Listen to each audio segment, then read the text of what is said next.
दोस्तों, स्वागत है आपका किस्सा इश्क चैनल में। आप सुन रहे हैं खामोशी के पार एपिसोड 2, खामोशी जो दिख गए। तो चलिए शुरू करते हैं।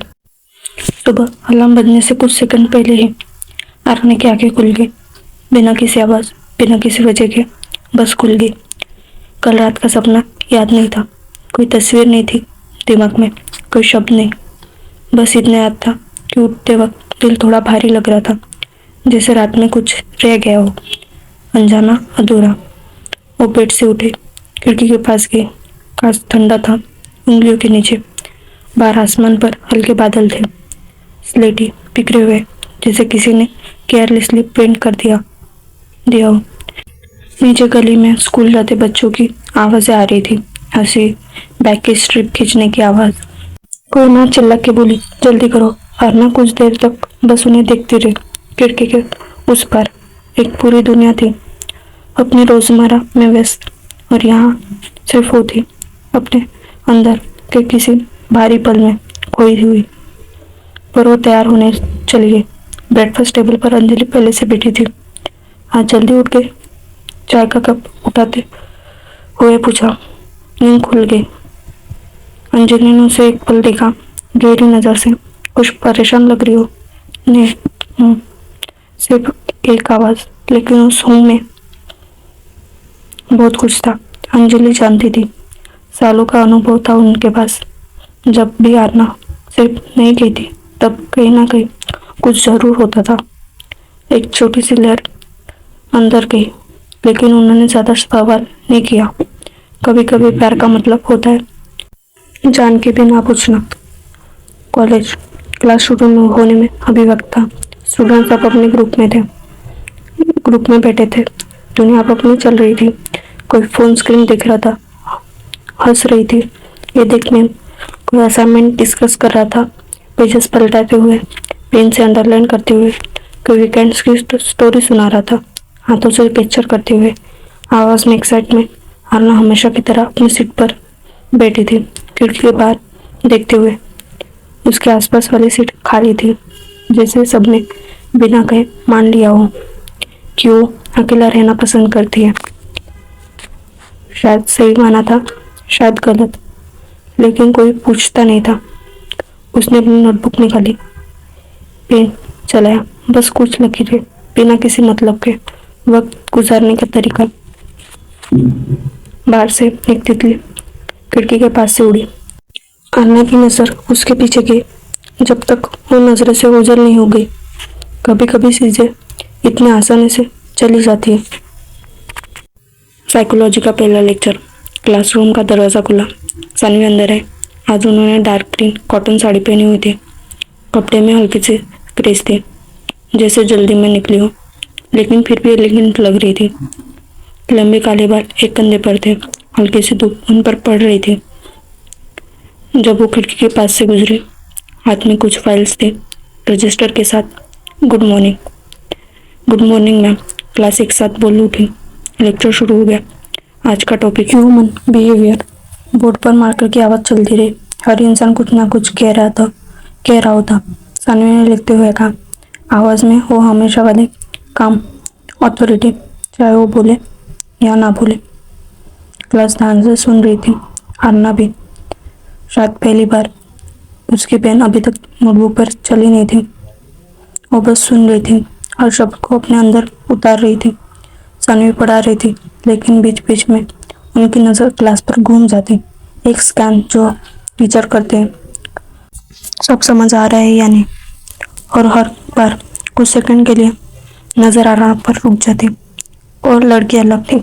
बाकी स्टूडेंट्स रिएक्ट कर रहे थे, मुस्कुराते, कभी नोट्स लिखते, पेन की खनखट सुनाई देती, क्वेश्चन पूछते, हाथ ऊपर उठाते। लेकिन आरना बस देखती, जैसे हर बात को अपने अंदर रख लेती हूँ, जैसे सुन नहीं रही हूँ, शोक कर रही हूँ। सनी को ये चीज अजीब लगी, अच्छी अजीब, क्यूरियस वाली अजीब। एक एग्जाम्पल देते हैं, सानवी ने कहा, क्लास की तरफ मुड़ते हुए। सोचो कोई इंसान रोज मुस्कुराता है, सबसे बात करता है, लेकिन रात को अकेला होता है तो रोता है। क्लास में हल्की सी खामोशी छा गई। क्या वो इंसान झूठा है? किसी ने हाथ नहीं उठाया। नहीं, सानवी ने खुद जवाब दिया। वो सिर्फ सर्वाइव कर रहा होता है अपने तरीके से। सानवी की नज़र फिर से बिना चाहे आरना की तरफ गई। आरना की पेन अब धीरे धीरे चल रही थी, कुछ लिख रही थी। क्या वो अपनी बात समझी या किसी और की? लेक्चर आगे बढ़ा। सानवी ने कुछ और एग्जाम्पल दिए, बोर्ड पर डायग्राम बनाए, लेकिन उस एक पल ने जाने अनजाने उसके दिमाग में एक जगह बना ली थी। लेक्चर खत्म हुआ, स्टूडेंट्स बाहर निकल गए। चेयर्स घिसने की आवाज़, बैग उठाने की हलचल, हंसी की गूंज कॉरिडोर तक। सानवी अपनी फाइल समेट रही थी, तभी उनकी नज़र एक नोटबुक पर पड़ी। डेस्क के एक कोने में छोड़ी गई, भूली हुई। उन्होंने उठाई। कवर पर साफ सिंपल हैंडराइटिंग में लिखा था, आरना राव। सानवी कुछ उसे देखती रही। नाम को इतनी साधारण चीज, फिर भी कुछ खींच रहा था उन्हें। फिर नोटबुक स्टाफ रूम में ले गई। स्टाफ रूम चाय की खुशबू भरी थी। कमरे में कुछ टीचर आपस में बात कर रहे थे। मैडम, इतना क्या सोच रही हो? नैना ने पूछा, अपनी चेयर घेर के बैठते हुए। कुछ नहीं, झूठ। सानवी मुस्कुरा दी हल्का सा। नैना ने नोटबुक देखी, टेबल पर रखी हुई। किसका है? आरना की। अरे वो खामोश लड़के। नैना हंस पड़ी अपनी चाय का कप उठाते हुए। पता नहीं उसकी दुनिया में क्या चल रहा होता है। सानवी ने धीरे से कहा, जैसे खुद से कह रही हूँ। हर खामोश इंसान के पास कहानी होती है। एक पल रुके, बस फर्क इतना होता है कि वो सुनाता नहीं। नैना ने मजाक में आंख मारी। लगता है मैडम को स्टूडेंट में इंटरेस्ट आ गया। सानवी ने उसे घूरा, लेकिन वो थोड़ी मुस्कुरा गई। बस प्रोफेशनल क्यूरियोसिटी है, उन्होंने कहा, नोटबुक को टेबल पर रखते हुए।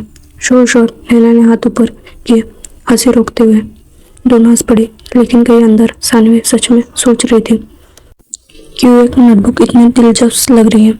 दूसरी तरफ आरना लाइब्रेरी में बैठी थी, किताबों की खुशबू, पंखे की हल्की सी आवाज़, अकेली जैसे हमेशा होता।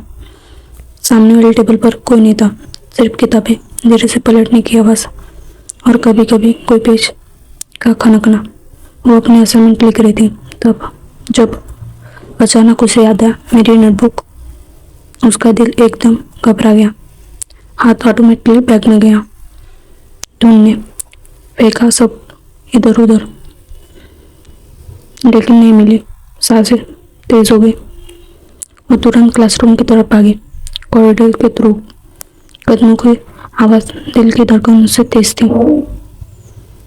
लेकिन नोटबुक वहाँ नहीं थी। खाली डेस्क।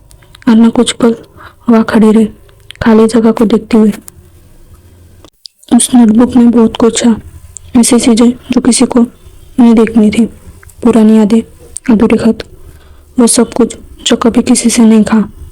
क्या होगा अगर किसी ने पढ़ ली? उसके हाथ का थोड़े कांप रहे थे। वो कॉरिडोर में खड़ी रही कुछ पल के लिए, बस सांस लेती हुई।